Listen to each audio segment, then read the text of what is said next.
Rnić, najiskusniji, najstariji naš igrač sa najvećim brojem. Momir Rnić, član rukometne reprezentacije koja je bila osvajač zlatne olimpijske medalje 1984. u Los Angelesu i 1988. u Seulu osvajač bronzane medalje na oba dve olimpijade, kapiten rukometne reprezentacije. Sjajan uspjeh jedne izvanredne generacije. Mi smo zaista imali jednu sjajnu generaciju koja je 6 godina od 82. kada smo osvojili srebrnu medalju na svjetskom prvenstvu u Nemačkoj, pa zaključno sa 90. u Češkoj kada je osvojila reprezentacija bronzanu medalju. Osvajali svaka velika takmičenja i zaista, kažem, ostvario mi se dečački san da budem učesnik olimpijade, a još zamislite kad postanete najbolji na svetu, znači osvajač zlatne olimpijske medalje, mislim da je to vrhunac svakog sportiste o kome samo može da se mašta. Treba zaista biti hrabar. Naravno, ja kad sam počeo da se bavim rukometom, naravno nisam krenuo da bi bio osvajač medalje.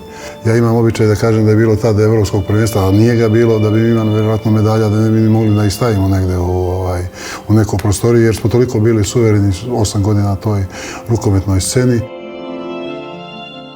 To je jedna lepa stvar, lepa promocija i jedna lepa afirmacija srpskog sporta, a i kompanije DDOR osiguranja.